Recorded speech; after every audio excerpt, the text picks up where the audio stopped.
Good afternoon, everybody, especially those of you on Eastern Time. I want to thank you for coming to today's webinar. Obviously, as we've just opened up the webinar, we still have a lot of folks who are logging in at this time. So let's give them just a minute or two to be able to log in and join us from the start. So thank you very much for your patience as they do that.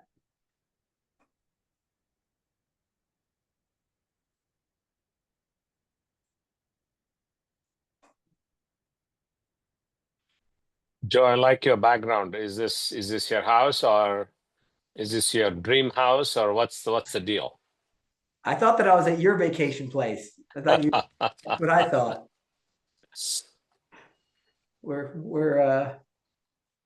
That would be nice. That would be nice. It's I see in the background, this house is a very nice looking grill. Well, then it looks like dinner we shall have. Okay, well, thanks everybody. I'm going to hold for just another minute as we wait for a few more folks to log in. So thank you very much for your patience. We may get started here very shortly. All right.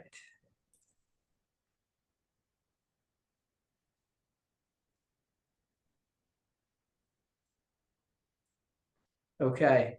I'm sure we'll have some others continue, but we won't wait forever. So thank you, everybody, for being here and being a part of today's webinar, Advancing AFib or Atrial Fibrillation Care for Long-Term Monitoring from Clinical Evidence to Practice. And we're going to hear both sides of that equation today. Before we get started, I'd like to just provide a little context on how to navigate the webinar today. The first thing is that if you would like to look for today's slides, you will find those in the chat function. They just came through once.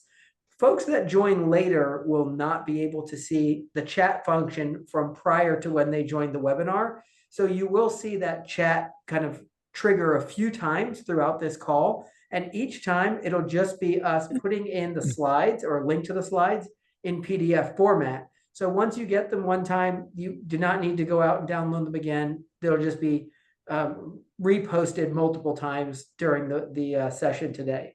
If you would like to communicate with any of the staff, if you have any questions, any AV concerns, feel free to contact us through the Q&A button.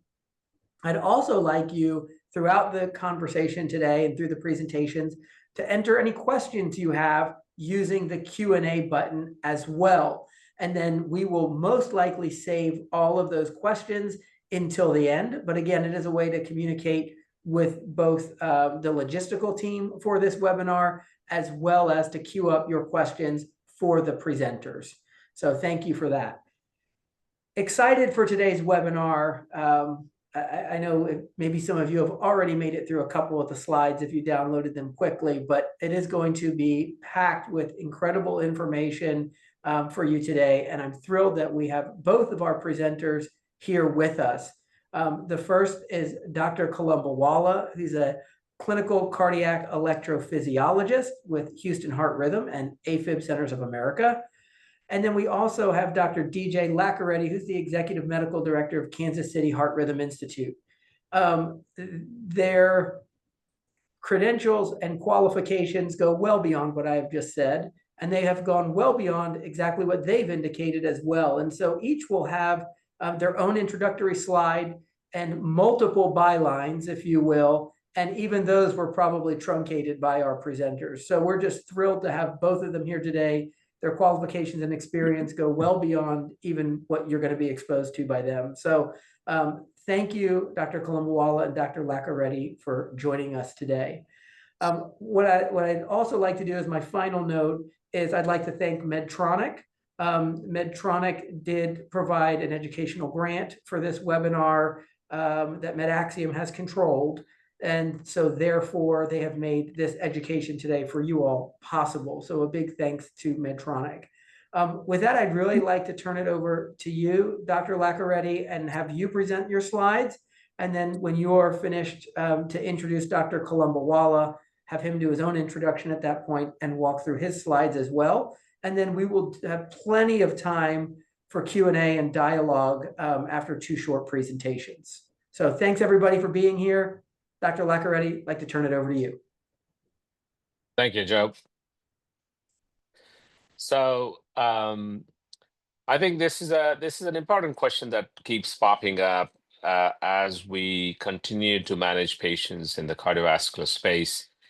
We realized that in the last decade or so, atrial fibrillation really became sort of the omnipresent cardiovascular pathology that we deal with in every part of a clinical practice. And well, it is very clear to say that it has truly displaced atherosclerotic heart disease from its mantle to really become the #1 cardiovascular problem that we deal with in every facet of our life. And so, and then what really becomes valuable is how do we manage this arrhythmia in a very comprehensive fashion. Next slide, please. These are my disclosures. Next slide. So historically, implantable cardiac monitors have been used in sort of a conventional space when you're really dealing with arrhythmias that are relatively low frequency. They're rare but dramatic, and those also that have sort of serious adverse effects. Like, for example, cryptogenic stroke is an important piece of the puzzle. Even though the uptick has not been that great, it's an area that there is a lot of interest in really exploring to monitor long enough with an implantable cardiac monitor to realize the underlying risk for strokes. And then you have syncope being another big area where the ICMs have been used. Next slide, please. The conventional implantable monitors were bulky. They had limited battery life, limited diagnostic features. And so this idea of using them for rarer, difficult to find arrhythmias, evaluation of syncope and cryptogenic stroke, I think was based out of the limitations that these devices had. But then fast forward over the next 15, 20 years from the early inception of these devices, batteries have become smaller, they've become powerful, chips have become smaller, our computation capability has really been amazing. And then you have the explosion of this cloud-based artificial intelligence, machine learning, and data processing really changed this field in so many ways. And thus you have a new generation of devices that have much more capabilities, whether it is the power of the chip or the battery or the additional diagnostic capabilities. Now you have a lot of these things really packed into a very small device. So compared to the ICMs of the yesterday generation, the current generation of ICMs are small, sleek, and they have so much more capability, right?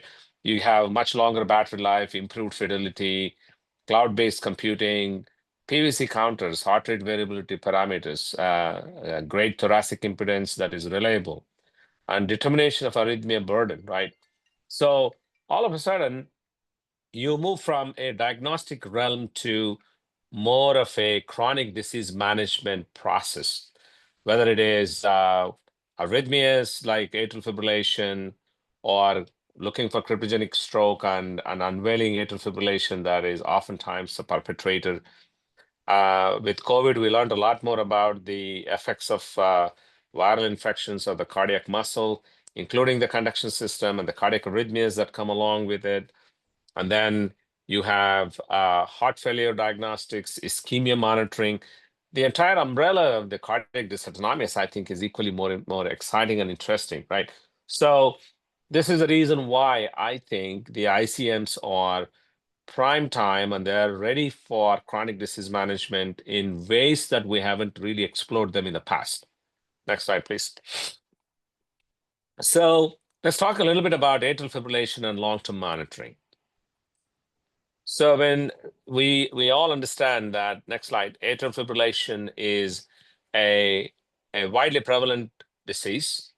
It impacts patients in many different ways and costs the health systems and nations a lot of healthcare expenditure. Next slide.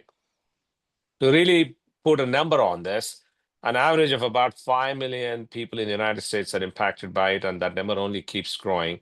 There is an estimated number of 12 million by 2030, and unfortunately, 2030 is really not that far away.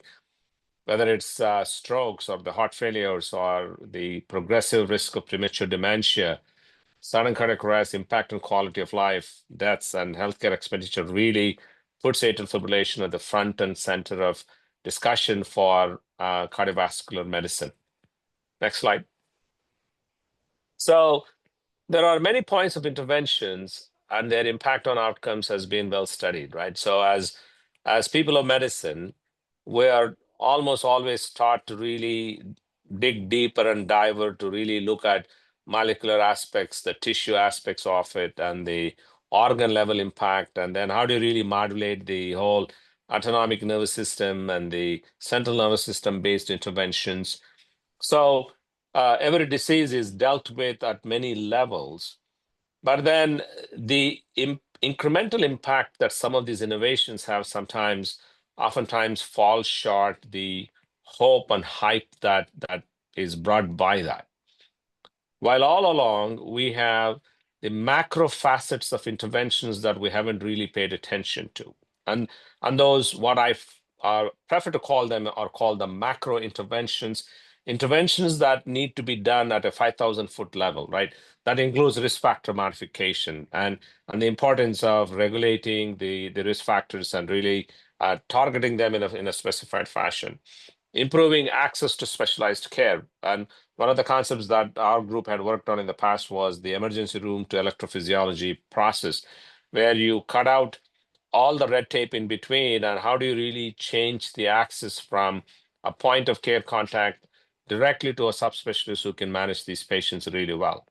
And then how do you really leverage diagnostic tools with so much capability to our advantage in managing these patients in a more effective way, I think is something that is we should be looking at. And that's exactly where the Monitor AF study really came about from. Next slide, please. So the process of monitoring a particular disease and intervening accordingly is nothing new, right? You use a blood pressure cuff, and now there are new technologies that are coming in where you can actually get continuous blood pressure readings to appropriately adjust the medications and also strive towards improved risk factor modification and lifestyle changes. Glucose monitoring has gone from checking patients' urine with ants in the years historically to checking blood sugars intermittently once in a while through hemoglobin A1Cs, and now you have dynamic glucose monitoring units that are slapped on patients' bodies that will help them manage their diabetes in a significantly better way. Obstructive sleep apnea, CPAP machines and BiPAP machines now have continuous apnea hypopnea index monitoring that helps physicians that are monitoring these patients to adjust the parameters so that their obstructive sleep apnea can be appropriately managed.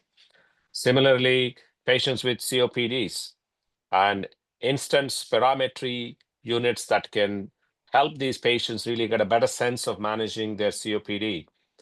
Then how about atrial fibrillation? I think this has a much better potential with the ability to really monitor these patients a lot more closely, really driving dynamic data-driven approach to managing a chronic condition like atrial fibrillation. Next slide, please.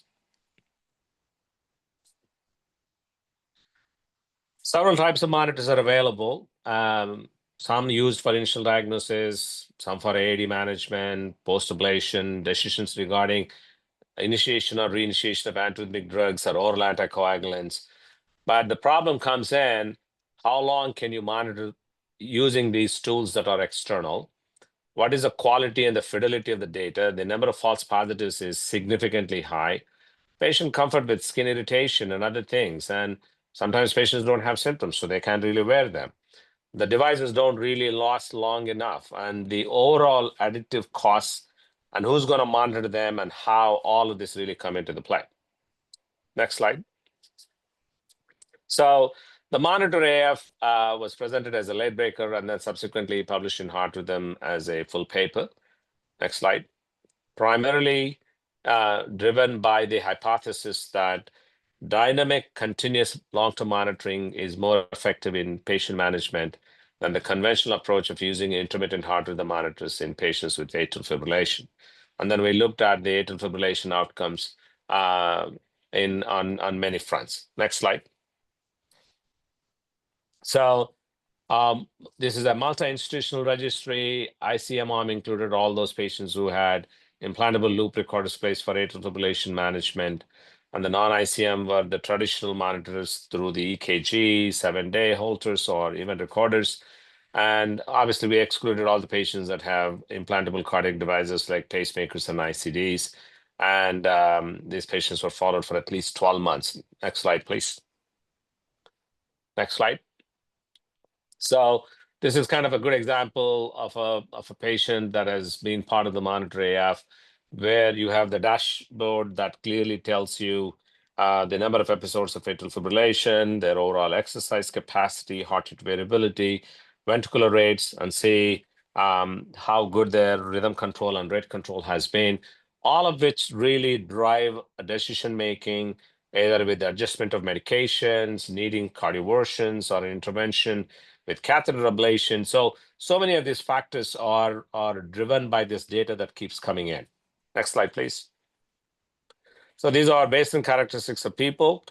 This is your average atrial fibrillation patient with all the appropriate risk factors that are commonly seen, higher CHA2DS2-VASc as well as Hasbullet scores. Next slide. So how exactly does closed dynamic monitoring really change the equation?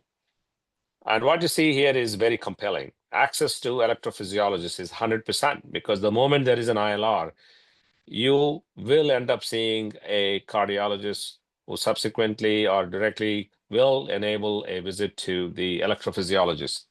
Compliance with oral anticoagulation is significantly higher. That phone calls that your nurses or remote monitoring specialists will make to the patient, especially when the patient is not on anticoagulation and you see significant AFib popping up on their ILRs, the reinforcement that comes for sticking to anticoagulation is significantly better. Number of patients who undergo catheter ablation, right? Oftentimes, this is the biggest limitation. By the time a patient shows up in a primary care physician's office, and they in turn get referred to a cardiologist, and that cardiologist is doing their part of it, and by the time they land in the hands of the clinical electrophysiologist, a lot of these cases of paroxysmal atrial fibrillation have already progressed to persistent atrial fibrillation. That is a missed opportunity that I think you can mitigate by really hastening up the process, and that connecting link could be the implantable loop recorder. Time to first catheter ablation, 150 days versus 426 days. This is actually pretty interesting to see. That number, I think, is going to continue to come down quite significantly. There are at least 4 different monitors that are used in the non-ICM group for post-catheter ablation monitoring. Each of these external monitoring comes in with a cost of about $2,500 to $4,000 US, right? And you use it 4 times, you have already spent $16,000 for really a post-catheter ablation monitoring. You can really decrease the cost of that monitoring dramatically by simply using an ICM. Time to do a redo ablation is also significantly shorter. Length of stay in the hospitals cumulatively is shorter because you minimize the risk of hospitalizations by appropriate outpatient interventions to adjust their AV nodal blockers or antiarrhythmic drugs, or electively bringing them in for a cardioversion and other things. So freedom from atrial fibrillation at 12 months is also significantly higher because you have a lot more tighter monitoring of these people, and your threshold to consider a redo ablation is significantly lower. So you are able to intervene a lot faster when they have recurrences. Discontinuation of anticoagulation is also significantly higher. Ability to discontinue antiarrhythmic drugs is also higher because you know that you have absolutely good rhythm control when you have data in front of you, rather than driven by your gestalt, or rather than driven by the risk factor profile of a patient and your relative unwillingness to take them off of the anticoagulation or antiarrhythmic drugs. Next slide, please. So this is sort of the iterative representation of what you can accomplish with an implantable loop recorder with bar graphs side by side. Next slide. And next slide. This is sort of a summary. Access to EP and ablation, oral anticoagulation compliance, time to oral anticoagulation initiation, time to catheter ablation, redo catheter ablation, freedom from AFib, heart failure and AFib-related hospitalizations, stroke and bleeding complications are dramatically different. Next slide. So a pill in the pocket strategy, widely supported and studied by Rod Passman out of Northwestern.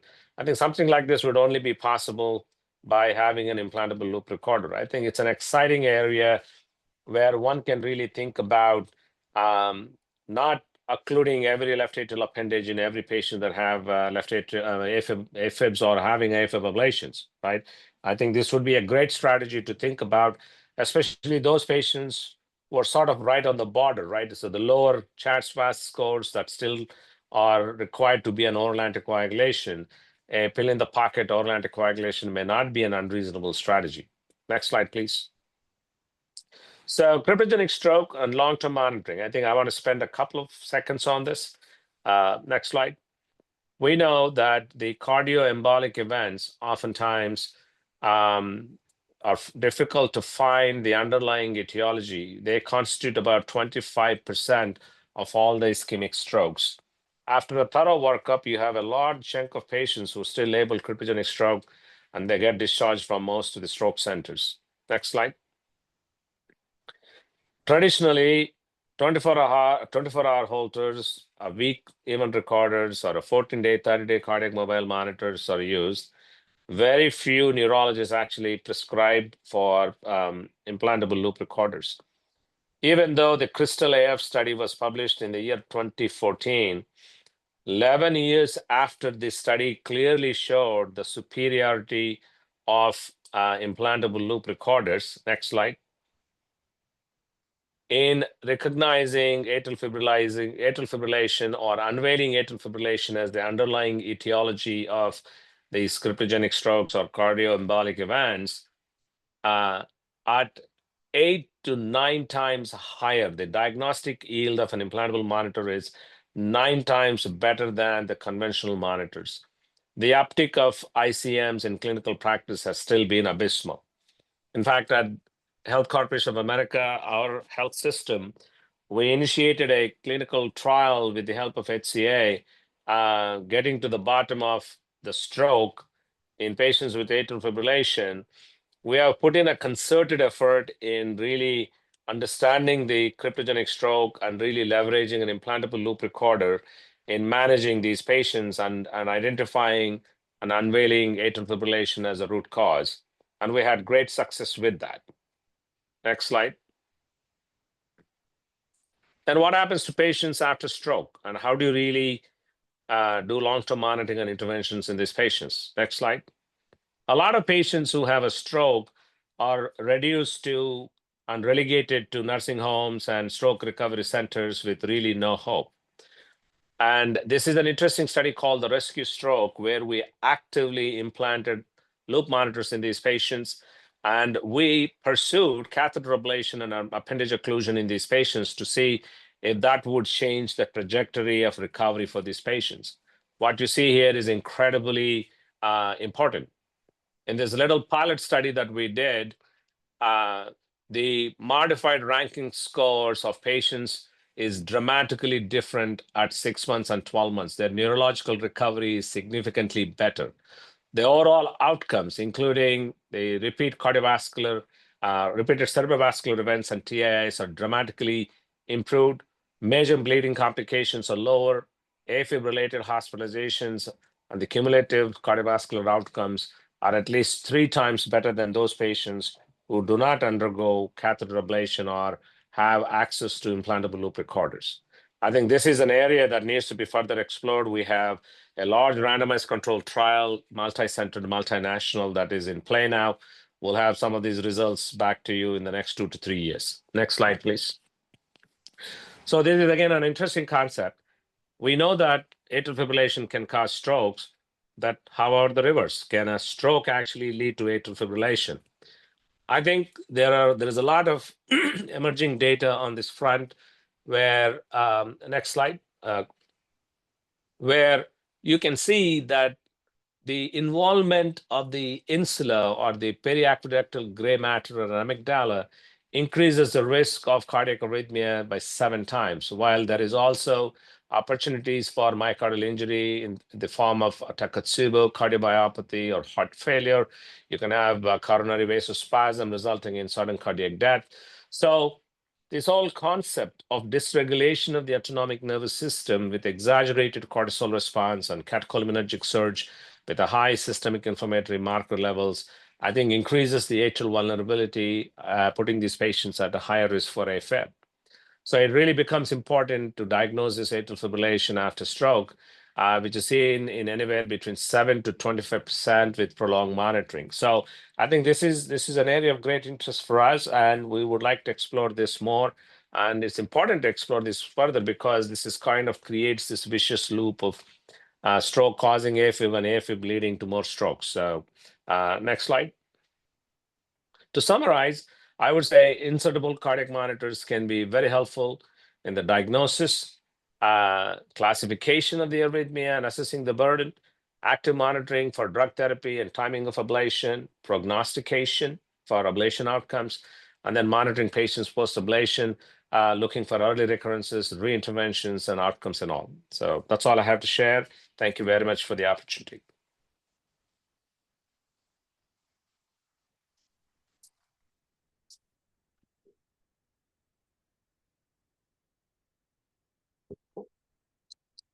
All right, thank you, Dr. Leccaretti. That was a beautiful overview of how long-term monitoring can enhance patient care for patients with atrial fibrillation.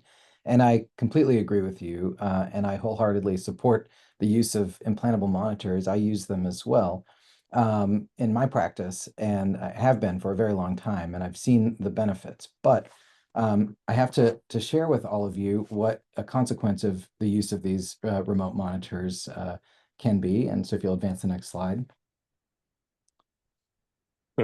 This is what it looks like on the practice side. And I'm sure most of you in the audience are all too familiar with the data deluge created by insertable monitors.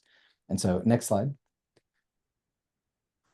A lot of those charts are generated by false alerts. And this is a really important area that Medtronic has addressed specifically through the use of AI. And so that's one of the things I'd like to talk to you about. We'll start out talking about how to reduce the false positive alerts utilizing AI, and then I'll get into other strategies for your practices to manage the alert burden and the overwhelming data deluge that comes from remote monitoring of our cardiac patients. So I just wanted to show this slide. Medtronic identified that the two major sources of false alerts were AFib and pauses. These account for about 90% of all false positive alerts. Half of the false positive alerts were for, false alerts were for atrial fibrillation, and over a quarter were for pause events. Next slide. The Link devices work in concert with the CareLink platform, where the raw device data are further processed by an AI algorithm to suppress false alerts. And so only the filtered data and alerts are transmitted to your clinics. The AI algorithms were developed based on over 1 million loop recorder tracings processed through a deep convolutional network. And consequently, next slide, what was seen was a dramatic reduction in the false alerts. For Link 2 devices, a 91% reduction in false alerts, and for Link 1 devices, an 85% reduction. And as you can see, that those are divided into AFib reductions and pause reductions, but both are quite dramatic. You're just not getting as much of the data that is non-actionable in your clinics. Next slide. In May of 2023, HRS, EHRA, APHRS, and LAHRS published the most recent update to their guidance on the management of remote patients. Their goal was to, quote, provide evidence-based recommendations impacting all aspects of remote monitoring services. And the authors stated that, quote, the value of remote monitoring and its potential positive effects on morbidity, mortality, and they cemented remote monitoring as an essential part of implantable device patient care. The remote guidelines double down on the Class 1A recommendation for remote monitoring, but they also got into how device clinics should be staffed, talking about a minimum number of FTEs per 1,000 devices. That is, they recommended 3 full-time employees per 1,000 devices remotely monitored. And of the 59 recommendations in this set of guidelines, 37 were Class 1. There were numerous barriers identified to effective remote monitoring, including patient issues, connectivity, technology hurdles, liability concerns, financial impacts, inability to secure and retain highly trained staff members. So next slide, please. Oh. And they basically condensed those guidelines into various areas where we could do better. And I have in the appendix to my slides, there are 11 take-home messages that came out of these guidelines. But really the main messages were you've got to have adequate staffing. It's important to get patients enrolled in remote monitoring and continuously connected to make these strategies effective. I mean, you can imagine, as Dr. Laccaretti said, compliance with oral anticoagulation, time to catheter ablation, number of monitors the patients get, length of stay in the hospital, antiarrhythmic drug use, access to care, all of that is directly impacted by patient participation in your planned remote monitoring. Obviously, it's very important to communicate with patients, providers, and the medical record. So that's the idea of interoperability. I mean, whatever happens in the remote monitoring clinic has to work in conjunction with all other aspects of the patient's care. It's important to program alerts to reduce clinic burden. An example of that is you don't want to get redundant atrial fibrillation notifications, perhaps notifications for non-sustained ventricular tachycardia, nocturnal bradycardia. These sort of clinically non-actionable events need to be programmed to not continuously burden your clinics. And one of the areas that the guidelines got into was they highlighted the potential to use third-party resources for practical and financial benefits. Next slide. This slide sort of illustrates the traditional way of remote monitoring and the potential for the use of third-party resources.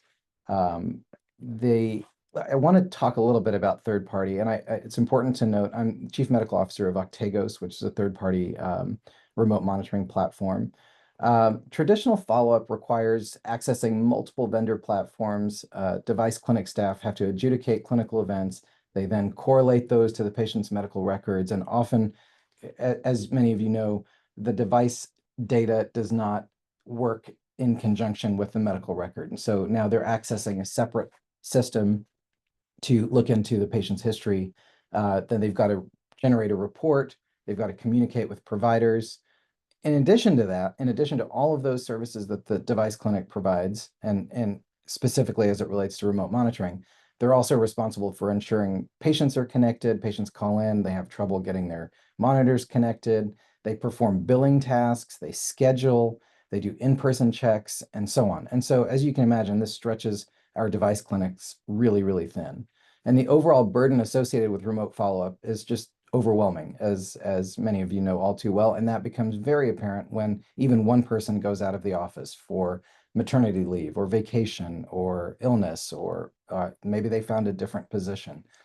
And so that really calls into play that third parties can help with a lot of these tasks. And by consolidating those tasks into one platform, we can really alleviate clinic burden and holds a lot of promise for device clinics. Next slide, please. So third-party solutions offer sort of for patients, there's a real commitment to enable providers to obtain improved outcomes. And as you've already seen, remote monitoring does improve patient care, both in the atrial fibrillation world and otherwise. It's been shown that remote monitoring of cardiac devices helps patients clinically. Could you advance, please? For providers, there's a pledge to deliver information to you that will allow both your clinic staff and folks directly taking care of patients. You work at your highest level, your clinic staff will be freed up to perhaps do in-person checks rather than logging into vendor portals for a number of hours per day. And it just really allows people to get back to enjoying taking care of patients. Advance, please. And for practices, there are opportunities in sort of operational opportunities, increased efficiency, reduction in overhead, improved billing, sort of forecasting of what's coming, perhaps in devices that are coming due for elective replacement and so on. Next slide, please. This is just sort of an overview of how our specific third-party solution works. We ingest cardiac transmissions from the vendor platforms. Those are processed through our Atlas AI engine, which generates a preliminary report, which is then secondarily read by IBHRE certified device specialists. And then those are then passed on to the clinics. All of this happens in concert with the medical record. And so we have bidirectional connectivity with medical record data. We know the patient's medical history, their medication lists. And so, for example, for an atrial fibrillation patient that gets an AFib alert, we're able to immediately identify whether the person's on anticoagulation or not. And so these sort of clinically potentially actionable events or potentially non-actionable events can be dismissed without burdening your clinic with additional information. Next slide, please. And this is just a case study, really, in what can happen for your clinic. So Octagos brings in data from all devices in the medical record, contextualizes it, and processes it into a digestible report. And what has happened in one of our big customers that came over to Octagos is that when they came over to us, they had a lot of issues with really how to manage this overwhelming amount of data. They just prioritized what was coming in daily. They had a lot of patient calls. They had alert triage to manage, and they couldn't just get to the basics of getting all patients monitored on the schedule that they were supposed to be monitored on. And so that resulted in inability to bill appropriately because they were off schedule. And they just sort of accepted the revenue loss to accommodate this overwhelming volume of patient transmissions. You know, they'd send letters for the missed transmissions, but then they just wait for the next 90-day transmission. They didn't have the bandwidth to connect with the patient during that cycle in question. But when they switched over to us, they brought over 7,000 patients to our platform, and immediately they saw a substantial rise in their revenue.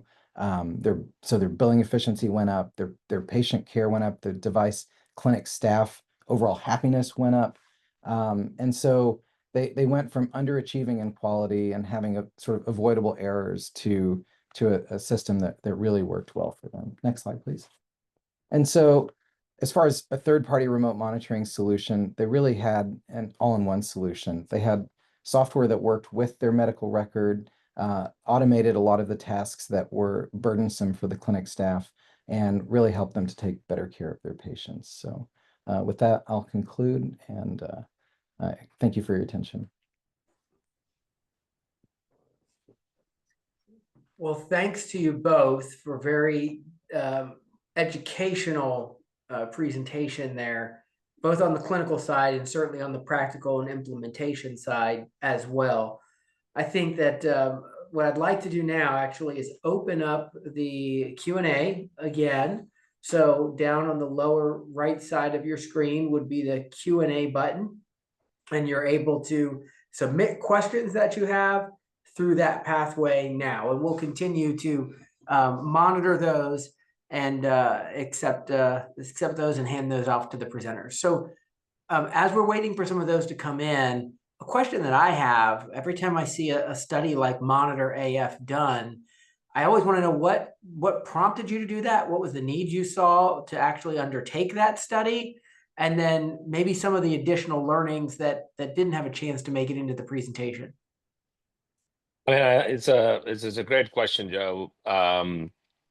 It's the barrage of the questions that the patients come back to you with, and your inability to really know what exactly is happening to the patient from an overall arrhythmia recurrence, arrhythmia burden. And you're making a lot of these clinical decisions based on many assumptions, right? So starting from the very diagnosis of AFib, somebody gets an episode of AFib while they're hospitalized for a knee replacement, right? So they get the label of atrial fibrillation, and they get put on antiarrhythmic drugs or anticoagulation and things like that, but then they're never followed, right? And then the patient is stuck with this medication for a very long period of time, and that gets perpetuated. In the meantime, they might have had bleeding complications related to that or complications of antiarrhythmic drugs. But on the other hand, you have patients that have been diagnosed with atrial fibrillation and nothing was done for these patients. They said, oh, this is going to go away and come back, and the patient never really followed up. And then their presentation could be stroke with underlying atrial fibrillation, or really bad tachycardia-induced cardiomyopathy, heart failure that nobody really paid attention to, right? So, and then you do offer an ablation to somebody, and post-ablation, they ask you a question, can I come off my anticoagulation, or can I come off my antiarrhythmic drugs? And a lot of these patients are asymptomatic, and you really are basing a lot of your decisions in the traditional model, where you give them a week-long monitor, and you're assuming that in that week you figure out everything that you need to figure out. The remainder of the 358 days, you don't know what exactly happened to these patients, right? So that really opened up my eyes to, you have a fantastic tool called an implantable cardiac monitor that has the ability to record everything and anything that's happening with this patient. A lot of the data deluge has already been kind of taken care of by superior cloud-based algorithms that have really brought down the false positives to a significant degree. And then this is an incredible way to really make decisions based on real data. So there are so many times where somebody thinks that they need an AFib ablation, and they come to you and their monitor shows they had one episode lasting for 5 seconds, right? I'm not going to keep that patient on continued oral anticoagulation and expose them to a 5% risk of major bleeding, or the antiarrhythmic drug that are not going to be really, really that good, right? So that really changed the way I started looking at AFib. As the capabilities got better, we have to embrace these devices to be more disease management tools and reduce the disease morbidity, burden on health systems, and the costs that are ballooning because everybody wants to do something different for these patients. There is no centralized approach to managing these patients.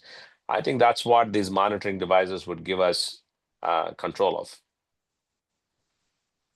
Thank you. That is a really good overview. Dr. Kolumbawala, anything to add to that as a co-author of the study?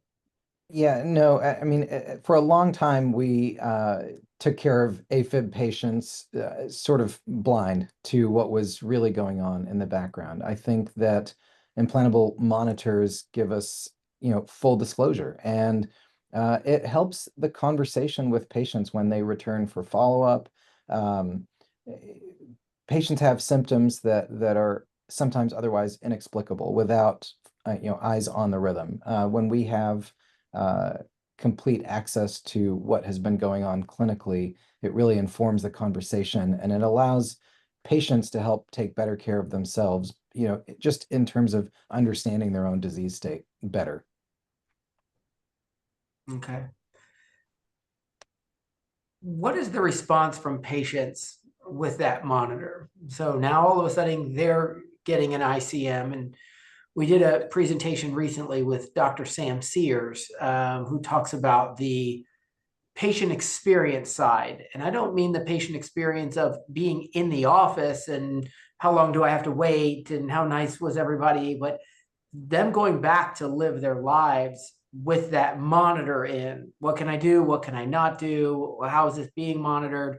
The sense of I can go on living and doing my daily activities because I feel a little bit more secure in that. Do you have interactions with patients that also reflect their satisfaction with that monitor?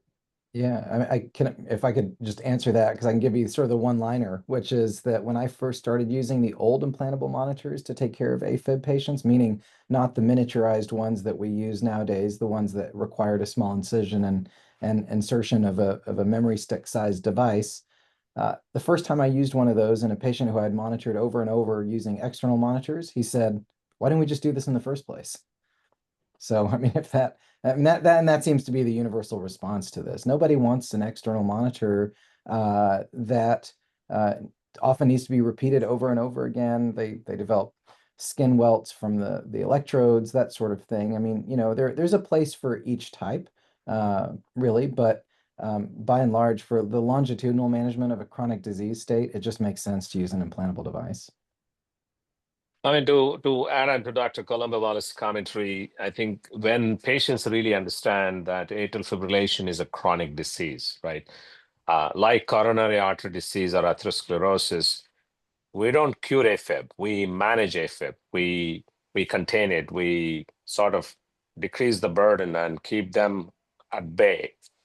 Once patient understands that conceptually, it's very easy for them to understand, hey, I really need something to really tell me what's happening, because 30% are asymptomatic. And a lot of times patients don't want to be responsible for looking at their rhythm all the time, checking it, and really becoming paranoid about it, because they want to lead a life. They want to have a safety net that something is monitoring it, their rhythm, and you actually have trained people that are actually managing your rhythm from time to time, really providing an opportunity for a timely intervention so that disaster doesn't strike them, and we mitigate repeat hospitalizations, very controlled fashion, right? So a simple phone call from my nurse today to 4 of my patients. Hey, we saw that your arrhythmia is getting a little bit more frequent.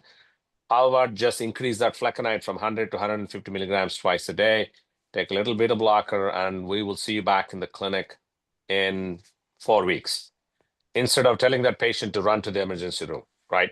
So these are the type of comforts and the confidence that these devices can give a lot of patients. Once they get over that initial apprehension of, I'm going to have an incision, and they really think this implantable cardiac monitor is this massive unit that they somehow need an open heart surgery. I think once that all of that goes away, time and time again, when the device reaches end of life, I would say 95+% of the patients want it back in because they really enjoy that confidence. But then the insurance players are really behind times on this one.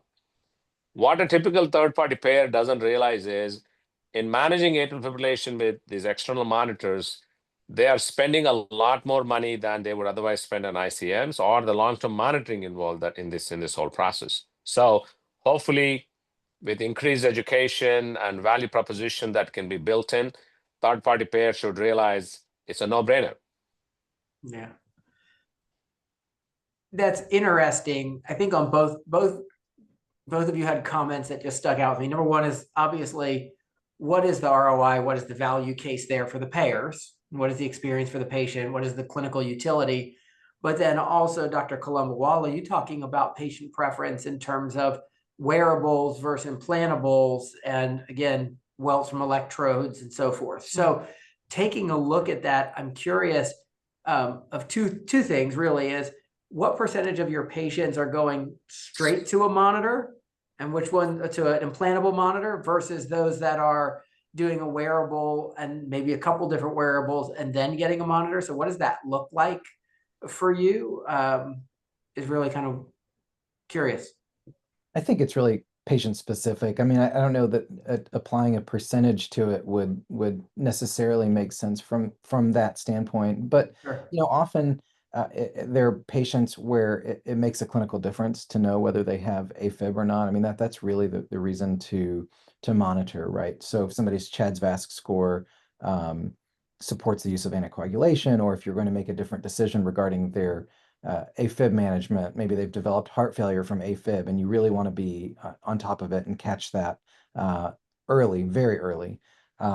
You go to an implantable monitor. But I would tell you that just overall in practice, a good number, maybe even a majority of patients have monitors placed before we even perform their first ablation. So it's a pre and post ablation strategy for those patients. Helpful. Any other comments on that, Dr. Laccaretti? Yeah, I mean, so there are obviously some patients that are digital savvy and they want to really use these external digital tools like the Apple Watches or the CardioLive and CardioMobiles and things like that. I think the practical limitations that I see in most of these are your Apple Watch only has a life of certain time, and then you got to go charge it. You may not remember wearing it all the time. Then we're talking about data deluge from ICM being a problem. Then imagine the data deluge that is created by these external devices. Who's going to read it? Who's going to pay for it, right? And how do you really sort of adjudicate these events? That's a much bigger problem that we have to solve. I'm not saying that we'll not be able to solve those, but the solutions are not here with us today. They are down the road. So until we really get there where these external digital tools achieve a level of fidelity, confidence, and ease of operation and integration into health systems, and that data can be easily accessed and can lead to decision-making process without overburdening a health team's situation that is already overburdened, right? I mean, we are overburdened to the brim. We spend 14 to 15 hours a day of our lives managing patients and patient-related issues, and we have no more room in our day, right? And that is where technology has to really help us to make our lives better and not add more burden on our shoulders, because healthcare professionals are suckers to take on more and more and more, and our lives become extremely unmanageable. Yeah, it's not a job, it's a passion, that's for sure. And then it's very easy to get overwhelmed. Let's kind of go in that direction for a minute. So when we talk about getting overwhelmed, we talk about the data deluge. More data, more patients, more data, more monitors still means more alerts, more alert volume. How do you manage that with alert programming, or how do you mitigate some of those concerns that come across? Because there's probably more than you can handle there too already.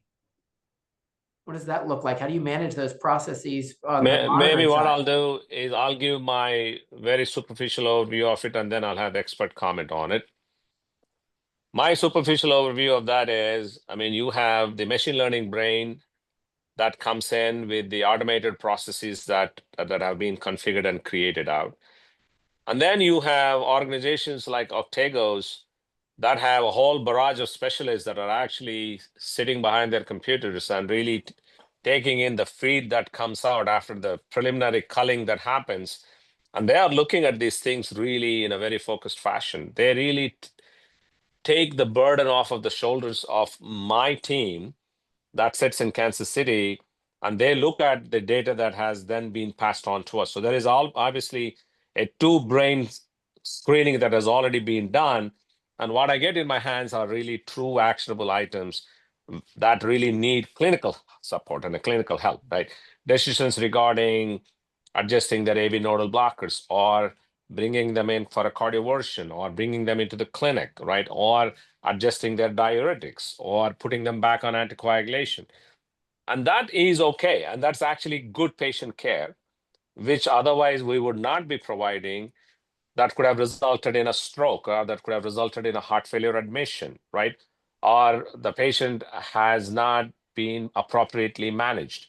So this two-brained approach of what is happening right now, with the effective intermediary role played by these remote monitoring units, organizations, I think they really provide a tremendous value to clinical organizations. Lifting a lot off your shoulders, making Correct. it easy, separating the wheat from the chaff, as they say, and you get to focus on the wheat. So you said we'll pass it off to the expert after that. Dr. Kolumbawala, we're going to you. Well, thank you for that. I think that really the way I look at this is there are a lot of things in life where, historically we've passed on to a centralized entity to handle, because they put the resources and bandwidth into optimizing that aspect of something that is otherwise relatively mundane. And really, remote monitoring, many chores in remote monitoring are mundane. And And I think what's happened with the outsourcing to third parties, really, and I'm just going to speak generically, is that the third parties have been able to, Octago's included, have been able to pool that and concentrate efforts and develop efficiencies that clinics with 2 or 3 or 5 or 8 device specialists just can't do. And then we've also developed, we have software that helps us with this. And so the software automates a lot of those mundane tasks. And so working together with clinics, just like Dr. Lackaretti said, you know, we present good information to clinicians, and then they can make clinical decisions. And that's really the strength of the clinic, is to interface with the patient, make a medical decision specific to that patient. And so we worked, it's a team effort, really. We try to automate as much as we can, we make it easy, and then we let, you know, talk about passing it off to the expert. We pass it off to the experts in the clinics and let them ride with that. That's great. Yeah, it's certainly a phenomenal tool. So I know many folks who are very pleased using that particular tool, but regardless, having something that helps to lift that burden off providers, whichever tool you use, you know, there's many out there to choose from, but it's becoming a necessity. I don't think that you could handle the patient volume and the data volume without having a third-party tool to do that these days. So 100%. I will ask each of you for any final closing comments. We're only 2 to 3 minutes away from closing the webinar, so I think we'll jump right to that, and then we will close out. Dr. Lackaretti? Well, I think we have to be aware of what's available and basically leverage the tools that we have and continue to publish more data on the clinical utility, economic viability, and the safeguards and the data deluge part of it, and convince the third-party payers to be more open about this. I think that would be the next big step forwards. Wonderful. Thank you for that great summation. Dr. Kolumbawala? And just I'd second that. I think that longitudinal monitoring of patients with chronic disease states is the future in various aspects, not just heart rhythm, but in various aspects of our patient care. But that does have consequences, and the consequence is data overload.